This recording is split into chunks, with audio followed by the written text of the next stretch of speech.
Por lo pronto vamos a entrar ya a la mesa con los Maxi Abogados. Bueno, Federico Anaya, David Peña no podrá llegar el día de hoy, que está en una audiencia y que no se va a poder, no nos va a poder acompañar, pero ya está con nosotros el Maxi Abogado Federico Anaya Gallardo. Vaya dos temazos, dos temazos. Y ahora sí, Federico Anaya va a tener el micrófono casi por completo para abordar estos dos temas. Esto que le señalábamos, el arresto domiciliario de Murillo Karam y pues este embate e incursión, esa es una lectura política que damos por supuesto, el embate e incursión de la ministra Norma Piña en el proceso electoral, en esta andanada pues que se va contra varios exfuncionarios, funcionarios, particularmente contra el expresidente de la Suprema Corte de Justicia de la Nación, Arturo Saldívar, pero no solo Arturo Saldívar, también Netzaí Sandoval, que recuerde usted, o si por si no lo sabe, Netzaí pues colabora con la ministra Lenia Batres. Así que, bueno, hay ahí varias cosas que se tiene que abordar sobre este tema. Así que estaríamos iniciando pues con el caso de Murillo Karam, mi querido Federico Anaya. Muy buenos días, bienvenido. Buenos días, Ernesto, y buenos días a toda la audiencia. Buenos días, Federico. Eh, bueno, comentábamos, ¿no? Y pues, los maxi abogados lo han hablado quién sabe cuántas veces ya, perdimos la cuenta, ya ni una serie de Netflix tiene tantos capítulos con respecto de la Fiscalía General de la República. Se le da, sale de prisión y prácticamente en estos días le decía a los maxi abogados, pues creo que ya salieron todos, todos están en prisión domiciliaria. Este, Así que, ¿qué decir al respecto? ¿Es, es un yerro de la Fiscalía General de la República? No, no es un yerro, es un acierto de los abogados, de Murillo Karam, en fin, cuál es tu lectura de esta prisión domiciliaria al que ahora se ve beneficiado don Jesús Murillo Karam, mi querido Federico Anaya? Bueno, ya que lo planteas como lo dijiste ahorita, pues casi parece eh, análisis del postdebate, ¿verdad? Ganó porque no perdió, perdió porque no ganó, ese tipo de cosas. Sí. A ver, hagamos un poco de análisis estilo postdebate.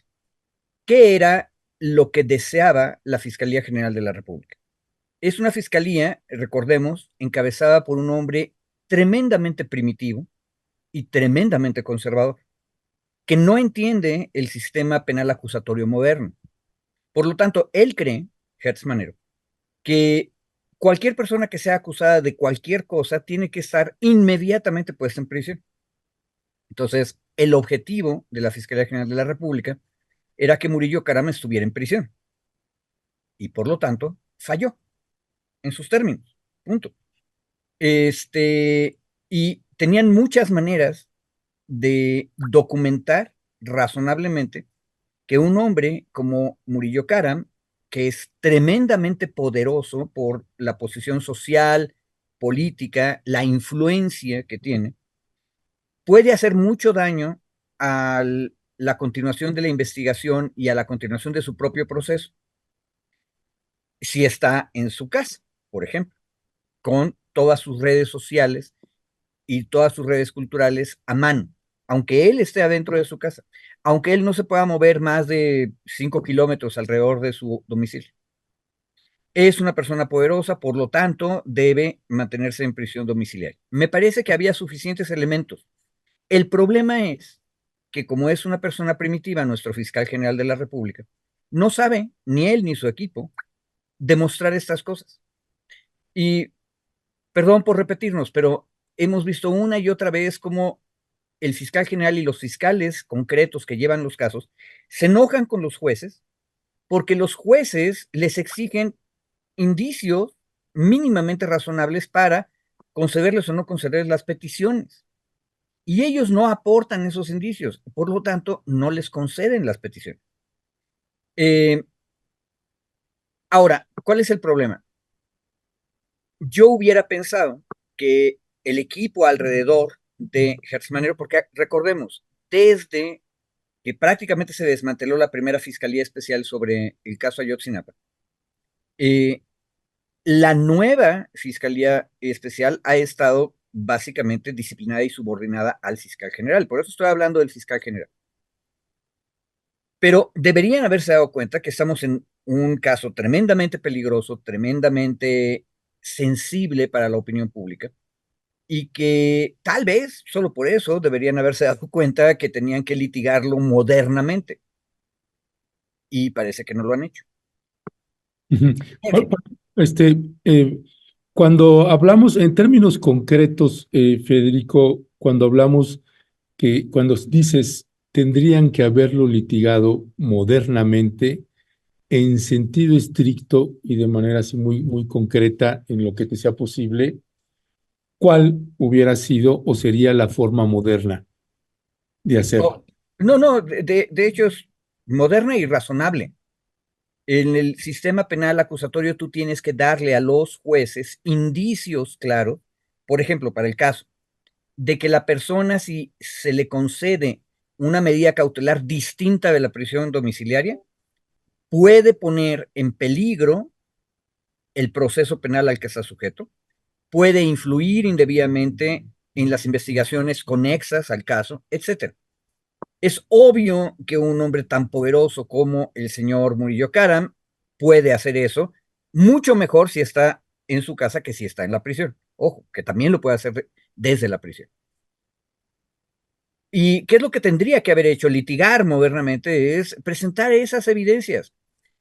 Presentar, por ejemplo, un dictamen de ciencia política que nos diga cuáles son las conexiones conocidas y bien documentadas históricamente de este señor con grupos empresariales, grupos políticos, grupos partidistas, empresarios a través de los cuales realizó obras cuando era gobernador de Hidalgo, por ejemplo, etcétera, etcétera.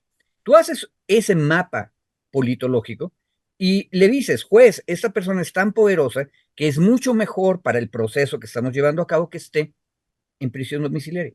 Pero eso no se hizo. Ya puede ser lo que tú quieras y mandes, que no se les ocurrió hacer este tipo de argumentación y de presentación de indicios, de probanzas.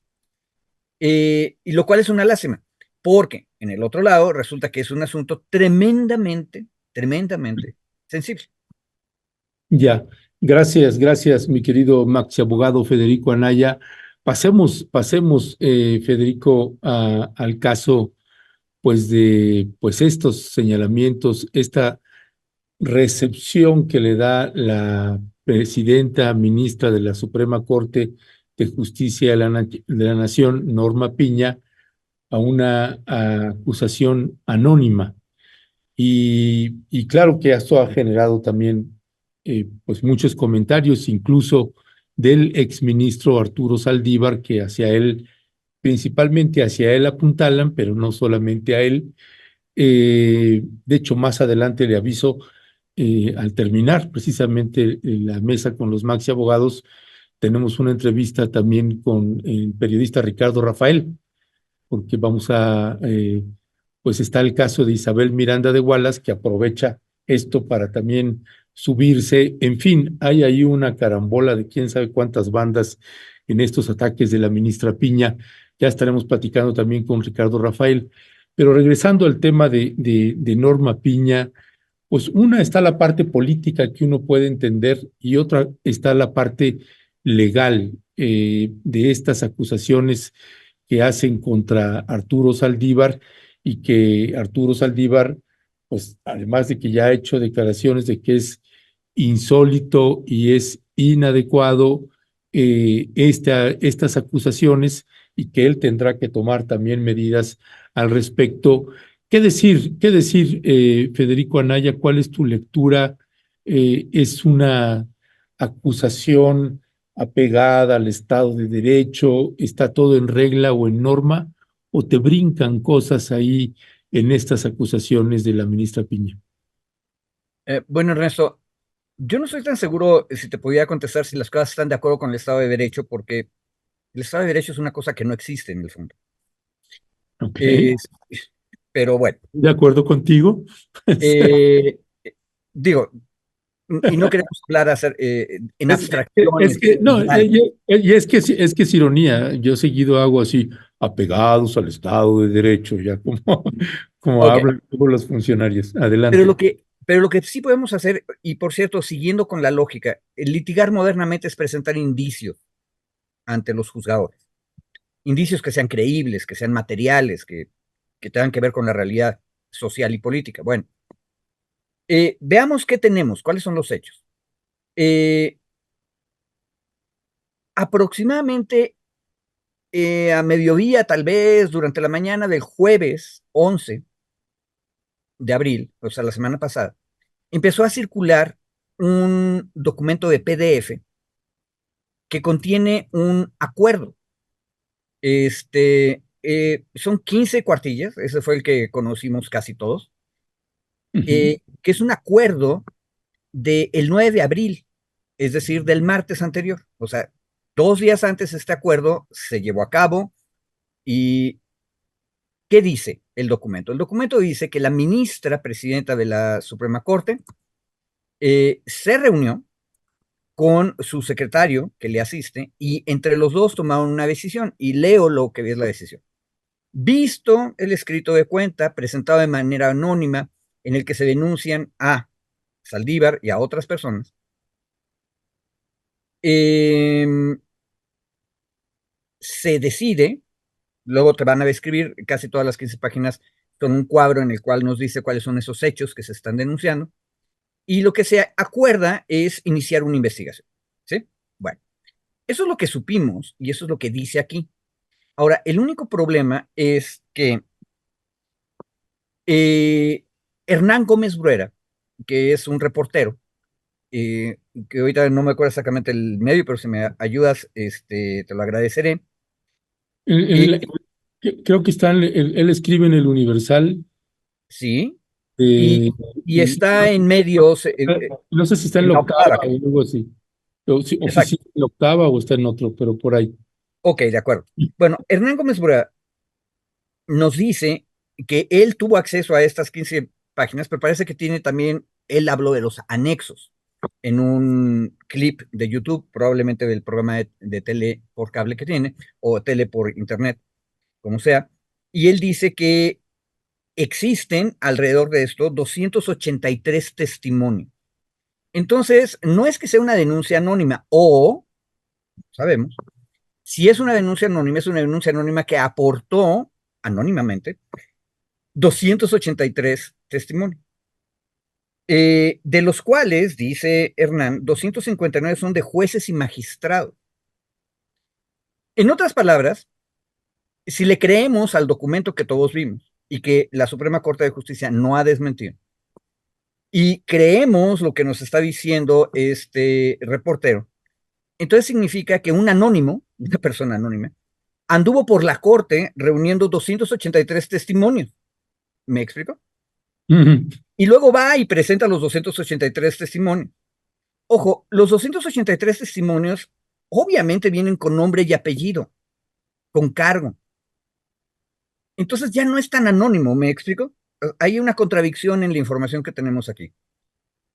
Pero tanto el acuerdo de la ministra Piña y su secretario como las notas periodísticas que han seguido siguen hablando de que esto es una denuncia anónima. Y ahí nos estamos yendo por en mi opinión, camino falso, que es discutir si la Corte puede o no puede iniciar investigaciones a partir de denuncias anónimas. Si le creemos a lo que estamos viendo y oyendo, pues ni son tan anónimas, e incluso jurídicamente hablando, en términos de las normas, tú puedes recibir una denuncia anónima e inicias una investigación. Pero, contradicción de lo que nos ha filtrado la Corte. Esto no es el inicio de una investigación. Si tienes 283 testimonios, significa que ya hay una investigación. ¿Quién la hizo? No sabemos. En algunos corrillos electrónicos donde se discuten estas cosas entre abogados, algún abogado me dijo, No, lo que pasa es que había un gran trabajo en toda la corte donde han estado juntando los testimonios. Pregunta, ¿quién? ¿Por qué? ¿Y por qué? Ojo, orden en las cosas. ¿Por qué juntaron primero los testimonios, se hicieron esa investigación y ahora tienen un acuerdo donde inician la investigación? ¿Te fijas que las cosas como que no son muy congruentes? Sí, sí. Bueno, eh, bueno, ese es un elemento. Otro elemento que habría que pensar es un otro comentarista reportero, Enrique Rodríguez, que publica en un medio electrónico llamado La Lista, comenta cómo empezaron las cosas cuando salió. Él reconoce que hay una filtración. Ojo, ya tenemos dos receptores que nos dicen que recibieron la filtración: Hernán Gómez Bruera y Enrique Rodríguez. Ellos recibieron por lo menos el documento de 15 cuartillas que todos al parecer tenemos acceso, y tal vez otros. Pero este señor Enrique Rodríguez, ¿qué nos dice? Nos dice que hay una filtración del acuerdo. Entonces, algo está mal en la oficina de Piña, como mínimo, porque si está empezando una investigación de acuerdo con lo que dice su acuerdo, pues es como que muy poco profesional que se filtre, ¿verdad? Este, pero uno de los beneficiarios nos está diciendo hubo un acuerdo, y segundo nos dice este señor Enrique Rodríguez sobre el asunto. ¿Cuál es la lógica que está detrás? Que los que fueron perseguidos ahora podrían ser llamados a cuenta. ¿De qué está hablando? O sea, ¿por qué hay los que fueron perseguidos y los que ahora son perseguidos? Resulta que muchas de las personas que están siendo acusadas en esta investigación que está empezando o ya se realizó, como tú quieras, Ernesto, antes Arturo Saldívar y su equipo llevaron a cabo investigaciones. Y en esas investigaciones incluso llegaron a cesar a funcionarios del Poder Judicial. Lo que nos dice Enrique Rodríguez, que los que fueron perseguidos ahora están acusando. En otras palabras, parece ser que detrás de esta denuncia anónima, que ya digo, no es tan anónima, lo que tú tienes en realidad es una venganza. Una venganza entre aquellos que fueron perjudicados por las investigaciones que, igual que esta, realizó Saldívar cuando era presidente de la Corte. Ahora, más no sabemos, pero si hacemos memoria, los que estamos ahorita platicando, nos vamos a acordar que una de las famosas investigaciones que realizó Saldívar cuando estaba al frente de la Corte fue la evaluación de si efectivamente existía o no existía nepotismo en el Poder Judicial. Entonces, la pregunta que a mí me queda después de lo que acabo de decir es, ¿cuántos de los que fueron acusados de ser beneficiarios del nepotismo ahora Uy, se están vengando, acusando a Saldívar de otras cosas? Bueno, eso ya suena bastante feo, porque el problema es que quienes realizan la investigación son los mismos que están peleados entre ellos. Entonces, ahora sí, si ustedes quieren ver el siguiente capítulo de esta telenovela, esperen unos 3 años más para que cambie otra vez la presidencia de la Corte y otra facción de estos ministros y ministras vuelva a tomar el poder y empiece una investigación contra los que ahora están haciendo investigación. ya, ¿Qué es lo que está? Sí, ya, ahí no, paro. no, no, Vas, no, vas. gracias, gracias, Federico. Esta parte de cómo funciona ahí al interior la Suprema Corte de Justicia de la Nación, porque ciertamente, bueno, sí se manejó en todos lados una denuncia anónima, ¿no? Y que habla de 283 testimonios, pero que entonces son testimonios dentro de la Suprema Corte de Justicia de la Nación. El hecho de que esto sea ventilado o publicado, Federico, de hecho el propio exministro Arturo Saldívar lo denunció en una entrevista con Ciro Gómez Leiva. Eso finalmente se lo puede filtrar la presidenta ministra, quien sea, y finalmente no hay ninguna repercusión o consecuencia. Es simple y llanamente pasa a ser algo anecdótico para el análisis político, pero no tiene ningún tipo de implicación, o sí tiene algo. A ver, otra vez, estás preguntándome desde la teoría del derecho. ¿Deberían tener castigo jurídico? Sí, deberían, pero probablemente no lo tengan porque es demasiado complicado. Pero sí tiene consecuencias, Ernesto. Y fíjate, pensando en este tema, me tropecé con un artículo del día de hoy de una persona que nadie podrá acusar de ser obradorista, que es Jorge Fernández Menéndez. Es uno de los grandes opositores a cualquier tipo de progresismo. Él es el señor, para que lo ubiquen la audiencia de Rompeviento y de Pie de Página, al que le abrieron las puertas de la prisión militar para que entrevistara al general que está procesado por el caso Ayotzinapa. Y bueno, Jorge Fernández Menéndez escribe un artículo hoy que se titula Fracturas y Facturas en la Corte.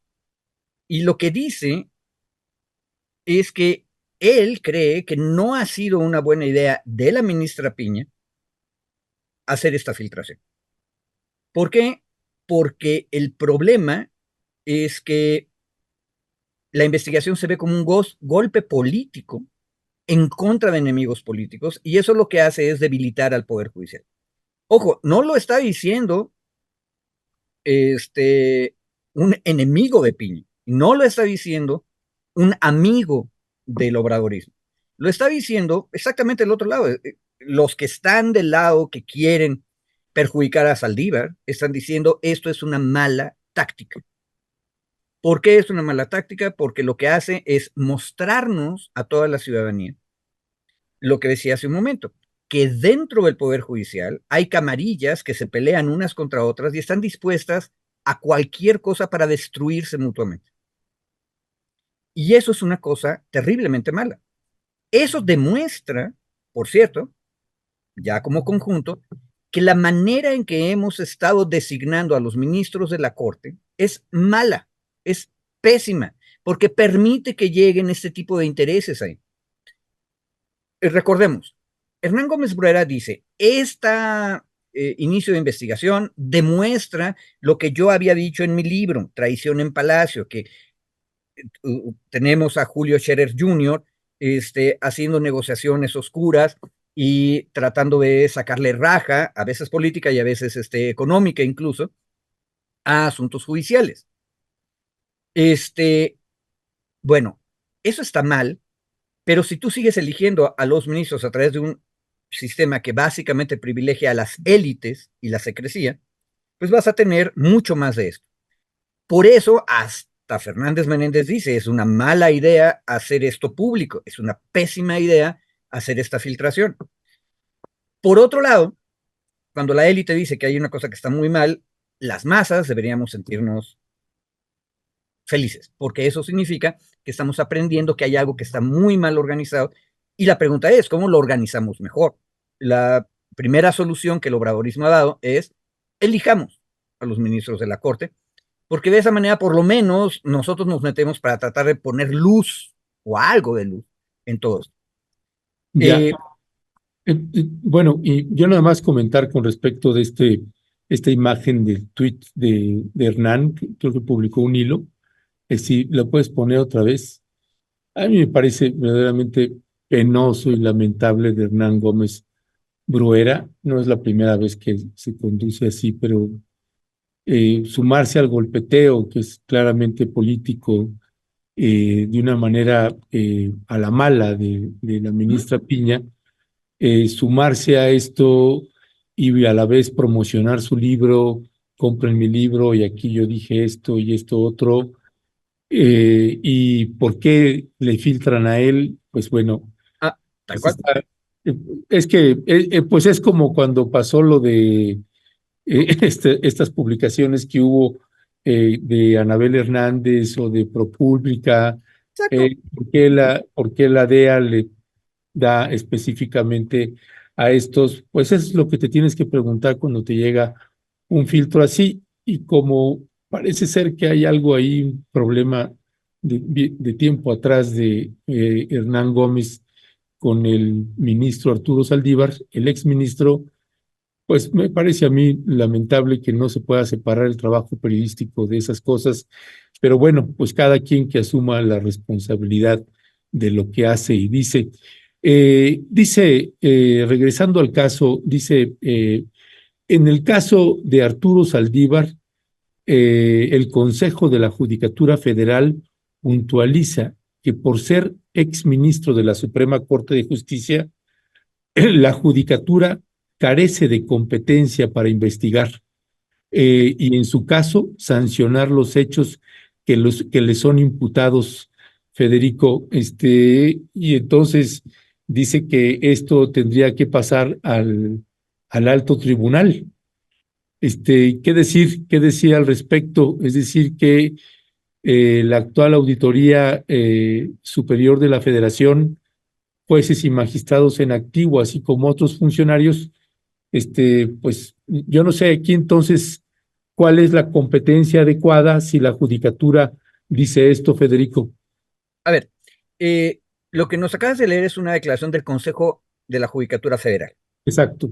El Consejo de la Judicatura Federal es un colectivo que está formado por representantes entre electos y sorteados dentro de magistrados federales, designados por el Poder Judicial, designados por el Poder Legislativo, Cámara de Diputados, Cámara de Senadores, y por el Ejecutivo. Por ejemplo, el maestro Bernardo Vázquez es consejero de la Judicatura Federal. Ese consejo analiza todas las cuestiones de disciplina y de faltas que pueden llegar a cometer jueces y magistrados, pero resulta que como se organizó esto desde la época de la gran reforma de Zedillo, los ministros de la Corte no están bajo la jurisdicción del Consejo de la Judicatura Federal, sino que el mismo alto tribunal, así como lo leíste tú ahorita, es el que tiene que decidir sobre los ministros. Y qué bueno que esto salió a la luz, porque nos estamos enterando de cosas que estaban ahí en la ley y en la norma, pero luego nadie las ve. Resulta que son los 11 ministros que, por lo que hemos aprendido, se pelean entre ellos a muerte y están dispuestos a cualquier bajeza para pelear entre ellos, los que van a decidir acerca de este tipo de cosas. Bueno, eso es lo que está mal. ¿Cómo es posible que sobre ellos no haya alguien que sea más grande? ¿El Consejo de la Judicatura debería tener jurisdicción sobre ellos? Sí, debería, pero como lo armamos en la época de Zedillo, no la tiene. Entonces resulta que ellos son jueces y parte de sí mismos. Ahora, la cosa se pone más fea cuando resulta que tú eres exministro, porque entonces resulta que ya no eres parte del tribunal que te va a juzgar, pero sí te puedes seguir juzgando a ese tribunal. Eso es lo que están diciendo. Probablemente en alguna parte de la telenovela que está empezando ahorita vamos a oír al exministro Saldívar decir pues que en realidad tampoco el alto tribunal puede juzgarlo, pues porque ya no es. Bueno, la respuesta muy sencilla es, pero estos hechos, estas infracciones que hemos encontrado, ocurrieron cuando usted sí era, entonces lo podemos juzgar. Pero que me diga la audiencia, ¿les parece razonable que los mismos ministros, que son los iguales, sean los que juzguen a otros ministros? Si deciden ser duros con el ministro juzgado, se arriesgan a que en el futuro también sean duros con ellos. Y hay la tentación de ser buena onda con los juzgados para que cuando a ellos los acusen, también sean buena onda con ellos. Es pésima. La fórmula de quien juzga es pésima. Ya, gracias, Federico. Hay diversas reacciones ya también de las declaraciones que hizo el presidente Andrés Manuel López Obrador para respaldar al ministro Arturo Saldívar, también la candidata de Morena a la presidencia de la República, Claudia Sheinbaum, lo mismo, Fernández Noroña, Ricardo Monreal, etcétera, etcétera. Pues bueno, hay toda una suerte ya de funcionarios de alto peso político que están marcándose, que se están marcando y posicionando sobre este caso. Dice Arturo Saldívar, y lo leo textual, dice, la Suprema Corte de Justicia de la Nación carece de un marco jurídico para sancionarme. Esto confirma que tanto la investigación en mi contra como la filtración masiva de la denuncia que ellos mismos fabricaron tiene intencionalidad exclusivamente político-electoral en contra del movimiento de la Cuarta Transformación. Igual que cuando la Corte confabuló con Fox para desaforar al entonces jefe de gobierno Andrés Manuel López Obrador. No les funcionó hace 20 años, no les funcionará ahora. Hace una suerte de homologa un poco, y no que se esté equiparando con López Obrador, sino por el tipo de caso que hace ahí Arturo Saldívar. Cuando habla de que la Suprema Corte de Justicia de la Nación carece de marco jurídico para sancionarme, ¿estamos hablando sobre esto que dice el Consejo de la Judicatura Federal o se está refiriendo a otra cosa? No, se refiere en parte a eso que dijo el Consejo de la Judicatura, porque el Consejo de la Judicatura dice el alto tribunal es el que tiene que juzgar. Ahora Saldívar nos dice, pero no tiene marco jurídico para hacerlo, que es precisamente lo que estaba yo explicando. Resulta que para infracciones cometidas por las ministras y los ministros, el que decide, el que investiga, fíjense, el que hace la investigación y el que luego va a juzgar sobre la investigación es el conjunto de los ministros. Es una muy mala fórmula, pero el problema es que aparte, el tipo de investigaciones o las cosas que pueden hacer no están regladas en una norma general que haya pasado alguna vez por las cámaras federales, sino por acuerdos de la propia Suprema Corte, del propio Pleno. En otras palabras, ellos son los que deben juzgar, pero aparte ellos dicen con qué reglas juzgan y con qué reglas investigan. Eh, en la pequeña república de Twitter hubo un debate interesante en el cual eh, ellos decían, una de las partes dijo, sí, ahora se queja Saldívar de que se le da seguimiento a una denuncia anónima, pero él modificó el acuerdo de la Suprema Corte para que sí se pudieran hacer investigaciones a partir de denuncias anónimas. Lo cual no lo he podido confirmar, pero me parece que es completamente posible, es razonable. Pero te da una idea, Ernesto, de que el tribunal que se juzga a sí mismo hace las reglas según le va conveniente. Muy mala cuestión. Ahora, aquí hay otro problema. Regreso al documento. Este acuerdo del 9 de abril de la ministra Piña y su secretario que le acompaña, IDAFE. El acuerdo ordena que se inicie una investigación y luego nos describe los hechos que están en lo que el acuerdo dice que es una denuncia anónima, pero es, digamos que una muy robusta denuncia anónima con 283 testimonios que le acompañan. Y donde hacen la liga, tú encuentras de pronto acusaciones en las cuales la manera incluso en que están redactadas en el acuerdo recuerdan y nos recuerdan otros eh, libelos, papeles, denuncias donde se acusaba a Netzaí Sandoval. Y de lo que se está acusando a Netzaí Sandoval es también de lo que le acusaba a Netzaí Sandoval Isabel Miranda de Wallace. Por eso es, y qué bueno que vas a tratar ese tema ahorita con Ricardo Rafael, que Ricardo Rafael salió a explicar una cosa y dijo, a ver, el verdadero tema aquí no es esta investigación contra Saldívar, el verdadero tema es Miranda de Wallace. Porque si resulta que nuestros más grandes temores, porque un amigo abogado me dijo que no tenemos pruebas de que Isabel Miranda de Wallace sea tan poderosa como parecen que dicen que es. Bueno, si resulta que nuestros peores temores, Ernesto, son ciertos, el problema es que entre las personas que juntaron las 283 testimonios está Isabel Miranda de Wallace. Entre ellas. Si no es que ella organizó todo, sería el peor de los escenarios, ¿verdad? Y entonces resulta que aquí lo que tenemos es un ataque de un grupo increíblemente corrupto, violador de derechos humanos, que mantiene en prisión a personas torturadas. Por cierto, que llevamos un año más de discutir el asunto de las torturas contra Hilda, una de las torturadas y acusadas, que sigue en la primera sala de la Suprema Corte y no se ha decidido. Bueno, por eso intervino Ricardo, para decirnos, oigan, tengamos cuidado, aquí está este otro actor.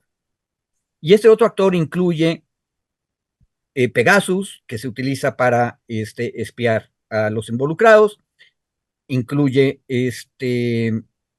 a García Luna, que, era que fue quien permitió a Miranda de Wallace hacer todo lo que hizo, incluye al ejército, que es el que compró Pegasus, por cierto, incluye a la Fiscalía General de la República, que también tiene Pegasus. Entonces, el problema es este, no solo como dijo Fernández Menéndez, es una pésima idea airear esto en este momento, sino que aparte, de pronto le estás dando eco a denuncias en contra de quienes han tratado de hacer justicia en un caso tremendamente horrible de tortura, que es el caso de la supuesto secuestro y muerte del hijo de Isabel Miranda de Guadalupe. Eso es muy grave. Y otra vez, regresando a cómo le hemos dado seguimiento a esto. Bien dijiste ahorita, Ernesto, que hay algo mal en la cobertura que ha dado Hernán Gómez Bruera. Hernán tendría que explicarnos ahora si los 80 testimonios que él usó en su libro son parte de los 283 testimonios que están en esta denuncia. Porque si sí son, entonces significa que esta filtración masiva que se hizo a partir del 9 de abril es la segunda parte de una primera filtración que le hicieron a él. Y ahí hay una cosa gravísima. En el clip de YouTube de Hernán, Hernán de repente se tropieza con Netzaí Sandoval. Y él aclara que en su libro él no dijo nada en contra de Netzaí Sandoval. Pero, como si, capaz de que no se dio cuenta, lo cual es mucho más grave, pero como si no se diera cuenta, agarra y dice, bueno, eso yo no lo dije, eso es una cosa nueva, habrá que ver qué significa. No, lo que significa es que por lo menos en esa parte de esta denuncia supuestamente anónima es parte de la narrativa de Isabel Miranda de Guadalupe. Y eso es muy feo. Dime, ¿podemos ser objetivos en una investigación que se ha plantado así y que luego se filtró de esta manera? Yo creo que no, y que lo único bueno es que nos estamos enterando del horror que es el máximo tribunal y estamos descubriendo las razones más profundas por las cuales tenemos que cambiar el sistema de designación. Pues sí, no es un asunto menor y parece ser que se empieza a involucrar aquí, cada vez aparecen más actores. En un ratito que estaremos también con Ricardo Rafael, estaremos clarificando esta parte también de lo que toca Isabel Miranda de Wallace, porque pues son datos que usted tiene que también tener muy presentes. Cuando decimos que pues en estas acusaciones, esto que mete y que estará a cargo el ministro Alcántara de elaborar precisamente, de redactar estas acusaciones, estos señalamientos, el documento que tendrá que presentar al Pleno para que sea aprobado el ministro Alcántara, pues bueno, en el caso de Netzaí Sandoval, recuerde usted que uno, está colaborando con Lenia Batres y dos, pues había una campaña intensísima, un amedrentamiento durante varios años de esta Isabel Miranda de Wallace contra Netzaí Sandoval, precisamente, y contra el otro abogado que colaboraba con él, Salvador Leiva, que él ha seguido también el caso y ha seguido publicando esto. ¿Y por qué también es la extrañeza? Porque uno de los asistentes principales de Norma Piña, pues precisamente es el que estaba llevando el caso de Isabel Miranda de Wallace. Y aquí, yo no sé, en casos así, Federico, si ahí de pronto no hay una especie de conflicto de intereses o no por ser solo un personaje que no tiene un cargo relevante, importante. ¿Cómo funciona ahí, Federico? A ver, un detalle. Ricardo Rafael podrá explicarlo mucho mejor que yo, Ujú. pero aprovecho la pregunta que me haces, la respondo concretamente. Eh, en realidad, lo que ocurrió es que un pariente político, o sea, por casamiento, de Isabel Miranda de Wallace, cuando empieza la tragedia del caso, es una de las personas que va ante el Ministerio Público a hacer denuncia. En esa época era un oficial del Poder Judicial Federal menor. Pero la cosa es que hizo su denuncia y luego, según fue caminando por un lado del caso y por otro lado fue caminando la carrera judicial de este hombre, resulta que este hombre termina convirtiéndose en secretario de estudio y cuenta de la ministra Piña. Y este asunto, esta coincidencia, o sea, este hombre es uno de los que inició la acusación en contra de la persona que está pidiendo amparo, que es Hilda. Ujú. Es el secretario de estudio y cuenta de la ministra y por lo tanto se plantea ante la primera sala, en el momento en que la sala atrae el asunto, oye, aquí tenemos conflicto de interés. ¿Y cómo se resolvió en ese momento? Esto ocurrió, si mal no me acuerdo, que lo verifique Ricardo, en el año 22, ahí por abril, Sí, mayo. sí. Ujú. Y lo que ocurrió es, la misma ministra Piña se excusó y dijo, a ver, como está aquí mi secretario de estudio y cuenta y él fue parte de este asunto, entonces me excuso. Y sus compañeros de la primera sala le rechazaron la excusa y dijeron, no, a usted no le afecta el conflicto de interés de su secretario, porque usted no es el secretario.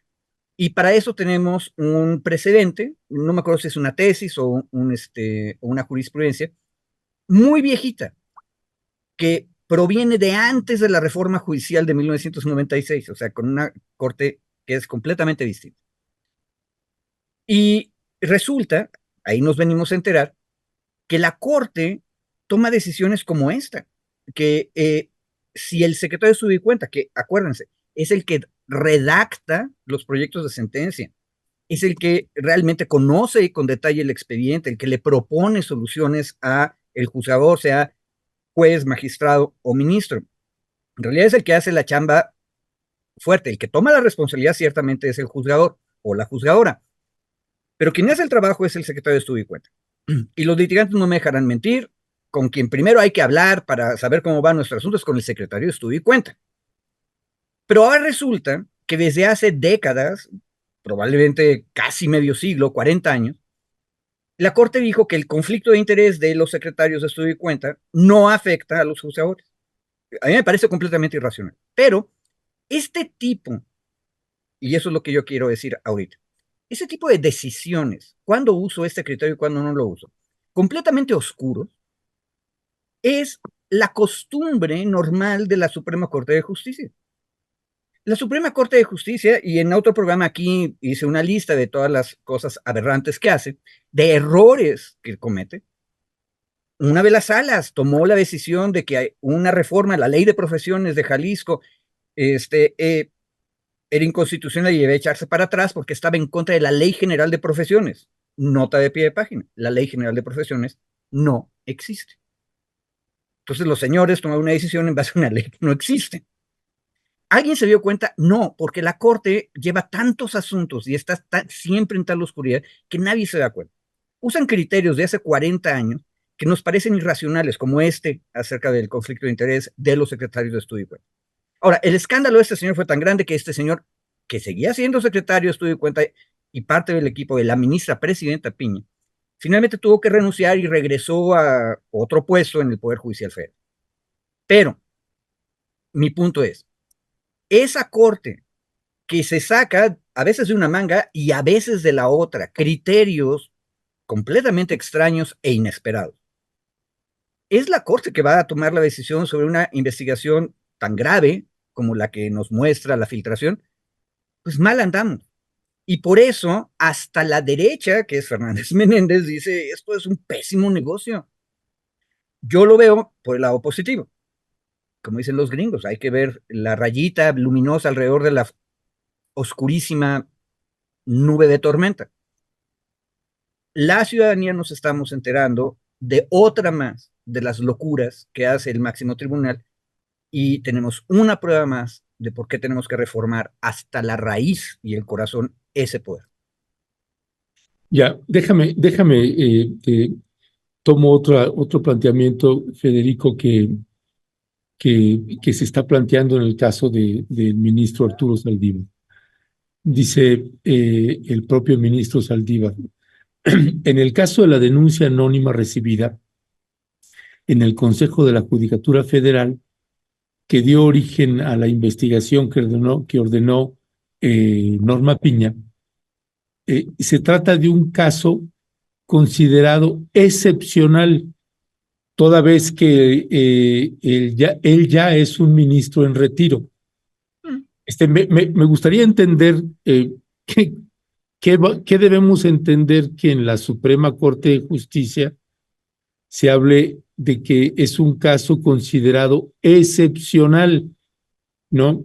Y dice, por ejemplo, aquí en esta otra parte de esta nota, dice, en este contexto, integrantes de la Judicatura, dice, la Dirección de Responsabilidades Administrativas únicamente está facultada para elaborar normas y lineamientos que regulen el procedimiento de recepción, registro, control, resguardo y análisis de las declaraciones de la situación patrimonial de los servidores públicos obligados ante la Suprema Corte de Justicia, en términos de las disposiciones de observancia general aplicables en materia.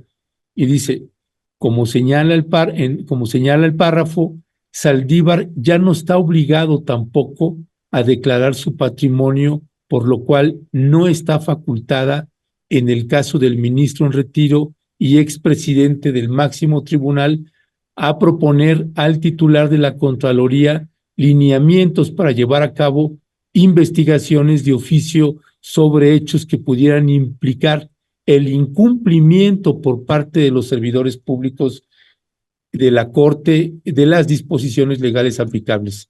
¿Qué decía al respecto, Federico? Tradúcenos eso porque pues A ver, uno lo lee y dice, ok, a ver. para saber de cuál de los dialectos de juridiquiñol estamos hablando, nada más repítenos, por favor, de dónde proviene el texto que leíste.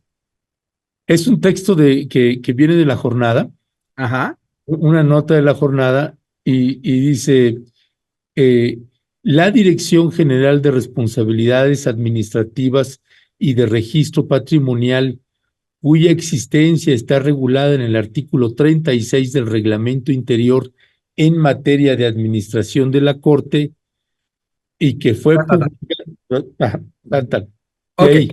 ahora, lo que entiendo de esa nota de la jornada es que la jornada está reproduciendo el fundamento legal de Sí, una de las defensas del ministro, ex ministro Saldívar, ¿verdad? Bueno, aquí hay una cosa que, en mi opinión personal, ministros y ministras, ex ministros y ex ministras deberían ser sujetos de eso. Ahí el argumento es, como ya es ex ministro, entonces ya no se puede investigar. Como ya es ex ministro, entonces tampoco se va a poder sancionar. Eso es una salida formalista y muy tramposa. Yo prefiero la otra.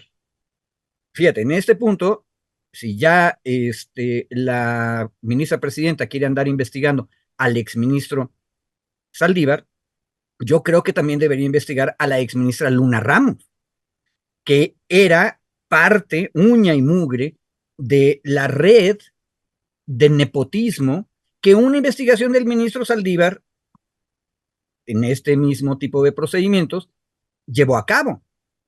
Y ya encarrerados los ratones, yo diría, ¿por qué no también investigar, por lo menos en términos de memoria histórica, porque ya pasó más tiempo, al exministro Azuela, del que tenemos amplia documentación en la prensa, nada más en la prensa, de que utilizaba los recursos de la corte como si fuera un sultán del Medio Oriente. Yo creo que los exministros también tienen que rendir cuentas de lo que hicieron cuando eran ministros. El argumento de que no me pueden tocar porque ya soy exministro es un mal argumento, es un argumento formalista, y en mi opinión no le ayuda mucho a la defensa del ministro Saldívar. Pero, en fin, el problema tal vez de Saldívar está en otro lado. Es un ministro al que queremos mucho en la ciudadanía por muchas de las decisiones que tomó cuando era ministro. Recordamos el caso ABC, magnífico, y otros, ¿vale? Pero también es el ministro presidente que cuando llegaron los nuevos ministros y ministras después de 2018, permitió que le siguieran pagando más que al presidente. Y es el mismo ministro que negoció en lo oscurito de una manera, así ha sido siempre, por cierto, su haber de retiro, que es millonario. Y por cierto de eso, Claudia Sheinbaum, hasta donde tengo entendido, cuando le cuestionaron esto último de la pensión, ella dijo, ese es asunto de él y él tiene que aclararlo. Y no ha habido aclaración. En otras palabras, hay claroscuros alrededor del ministro y yo creo que no es una buena defensa del ministro decir, sí, pero yo ya soy ex y por lo tanto no me toca. No, yo creo que es muchísimo más claro decir lo que es obvio que esto es un ataque político. La ministra presidenta de la Corte tomó la decisión de airear en público, de la peor manera, aparte, filtrando un documento por vías completamente no oficiales, eh, que lo único que hace es perjudicar la visión que la ciudadanía tiene de la Corte, confirmar que ahí adentro hay unas políticas tremendas y casi violentas, en lo simbólico por lo menos, y que están mal, todo está mal. Eh, yo creo que no es una buena defensa del ministro Saldívar decir a mí no me toca porque soy ex. Creo que más bien hay que hacer lo que ya empezó a hacer Ricardo, pero ahorita ya Ricardo lo explicará mejor, que es decir, a ver, momento, esto es un eco peligroso de otros grupos de poder, de otra parte de la derecha, que lo que quieren es destruir. Y esas personas torturan y matan. Ya. Pues mi querido Maxi abogado Federico Anaya, muchísimas gracias por pues esta mirada, ¿no? Porque creo que le clarifica mucho a la audiencia pues parte del embrollo que está metido el ministro Saldívar y no solamente él, Netzaí Sandoval y una lista larga también de funcionarios y exfuncionarios que ya se verá en qué, cómo termina resuelto esto. Yo terminaría, Federico, nada más, perdón que regrese al tema anterior, al primer tema que era el de Murillo Karam, y te preguntaría esto para cerrar. ¿Cuántos casos de los que tú recuerdas que pues ya hay, está el de Lozoya, está el de este abogado, se me fue ahorita el apellido, que también salieron libres bajo Collado. Collado, el abogado Collado y Murillo Karam? En estos tres casos, por poner solo un ejemplo, eh, el hecho de que estén pues en casita llevando sus juicios, y hay casos, me quedo pensando en Kenny Hernández, pues que no tiene ese privilegio, por ejemplo, y que esta gente, o el de agronitrogenados, que llegó a una negociación, soltó una paga y ahí sigue libre y sigue haciendo sus pagos, tiene para hacerlo. Eh, y pues bueno, estas injusticias que uno pues no puede dejar de mirar. Pero en este caso, y pensando en el papel de la Fiscalía General de la República, eh, Federico Anaya, porque se habla, si lo trasladamos y se lo planteamos al presidente de la República, a lo mejor nos va a decir, no, es que fue el Poder Judicial de la Federación, es que ellos son los que los están liberando, este es el Poder Judicial, y a lo mejor estaría defendiendo a Alejandro Gertz Manero, como lo ha hecho en otros momentos. Pero en estos tres casos que son emblemáticos para nuestro país, Federico, en estos tres casos en específico, de lo que recuerdas, ¿es impericia, ha sido impericia de la Fiscalía o no? A ver, yo creo que es una cosa más grave. Eh, Hace muchos años escribí un artículo acerca de las impericias de los ministerios públicos, porque en muchos casos, especialmente en los que eran políticos, donde el Ministerio Público acusaba a un activista social, se cometían errores a la hora de la acusación y esos errores permitían después negociar políticamente la liberación de la persona una vez que habías presionado al movimiento social para que cesaran sus demandas, para que aceptaran una mala solución a sus problemas, etcétera. Y entonces, pues ya que se había resuelto políticamente el asunto afuera de los tribunales, aprovechabas la impericia para decir, ay, es que aquí hubo un error, entonces se disuelve la acusación. El problema es que esa costumbre, que es una costumbre de décadas, de muchas décadas, es el viejo régimen priista desde los años 1930 hasta nuestra fecha, en mi opinión se volvió orgánica. Es decir, la imbecilidad, que era una imbecilidad malintencionada, se convierte en la regla. O este asunto de que hago las cosas mal para luego negociarla, se, entre comillas, democratiza y entonces cualquiera lo hace. No nada más el gobernador Gonzalo N. Santos usa eso para negociar, sino también el mismo Ministerio Público en la barandilla hace lo mismo en el caso Chiquitito.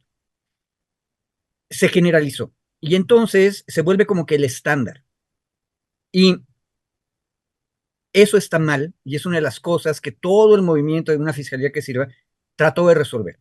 Y fracasaron, es el hecho real, en toda la República. En donde mejor se tomaron en serio la reforma fue aquí en la Ciudad de México y aún así sigue habiendo problemas. Es la mejor de las fiscalías, pero tiene problemas todavía. Ahora, el tema que me acabas de preguntar para cerrar tiene que ver con el segundo tema también. Esta impericia estructural es interesada, pero también se ha naturalizado. Le permite a las élites, a los grandes señores y señoras de la política judicial, acusarse los unos a los otros, iniciarse investigaciones y procedimientos. Y luego todo termina en humo.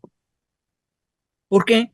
Porque siempre va a haber una impericia realizada y entonces ya no va a salir adelante. El asunto no podemos castigar porque ya no es ministro. Este asunto ya pasó mucho tiempo y por lo tanto ya no hay responsabilidad administrativa, entonces lo cerramos. Pero entonces, ¿en qué quedamos? Quedamos en la simple y llana grilla, unos contra otros.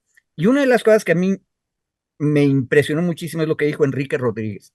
Entre las personas que están denunciando, entre estos 283 testimonios están personas que fueron cesadas por investigaciones que realizó Saldívar y que algunas de esas investigaciones por lo menos tenían que ver con la red de nepotismo. Entonces, la única vez que había una mejora en el Poder Judicial, que fue decir hay nepotismo y vamos a tratar de detenerlo, ahora resulta que los afectados, o sea, los beneficiarios del nepotismo, probablemente regresan y le pegan a Saldívar.